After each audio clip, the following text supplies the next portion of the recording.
হ্যাঁ মাংস বসাবে? হ্যাঁ বসাবো। এই দেখ মুরগি বেছে পরিষ্কার করে নিলাম আর মশলাও বেটে নিলাম। দিয়ে প্রথমে আছে লঙ্কা বাটা, আদা বাটা, মাশরুম দেবে বলে পেঁয়াজ বাটা করে নিলাম। পেঁয়াজ বাটা দিলে মাশরুম ভালো লাগে। তারপর আছে নুন, হলুদ, কাশ্মীরি লঙ্কার গুঁড়ি, রসুন বাটা আর ধনে জিরের গুঁড়ো। আদা বাটা করেছি। হ্যাঁ হ্যাঁ আদা বাটা। এগুলো মানে মাংসে কষালির গুঁড়ো বলে দেবে। এই দেখ মাশরুমটা ধুয়ে রেখেছি। সেদ্ধ করেছো? হ্যাঁ সেদ্ধ অবশ্যই সেদ্ধ করে নেবে। সেদ্ধ করে 3-4 বার করে কিন্তু ধোবে, নাহলে খেতে পারবে না। আর এই দেবো পেঁয়াজ কুচি, ধনে পাতা কুচি, তেজপাতা কুচি। এবার দেবো তেল। দেখো ঘুগনি করেছিলাম সেই ভিতরে ঢুকবো। আর লাগবে আলু। আলু এরা পছন্দ করে, সেই জন্য আলু দেবো। ওটা দিকে সম্ভার দিলাম।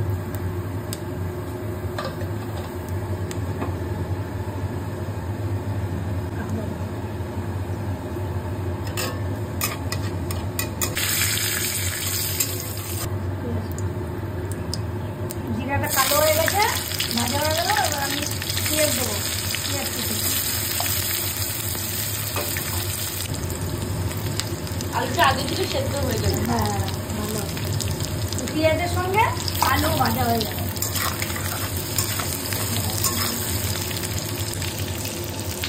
বন্ধ ফুটটা বন্ধ করবো।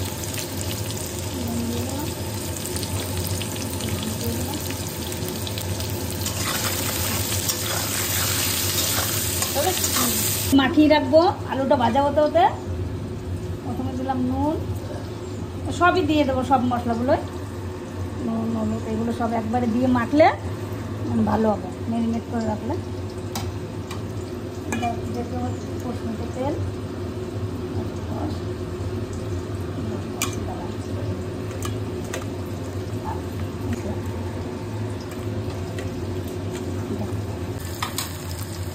আলু আর পেঁয়াজ মাংস দিয়ে দিলাম।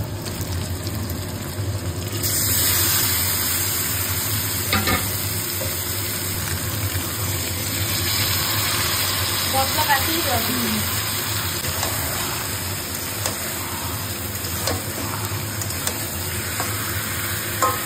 ঢেকে ঢেকে রান্না করবো।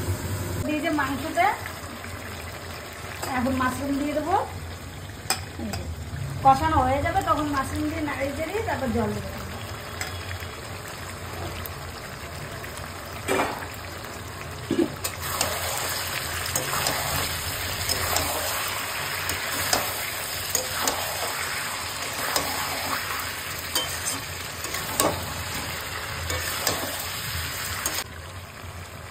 এখন জল দিতে হবে।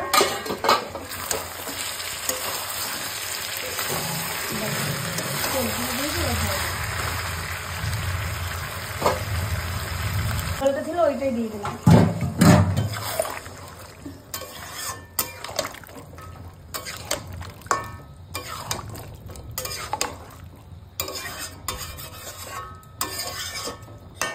বেশি ঝোল রাখবো না, বুঝলি তো? আর একটু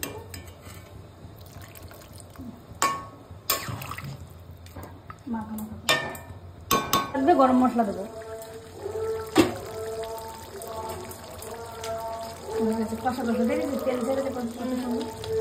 এই দেবো আমরা গরম মশলা।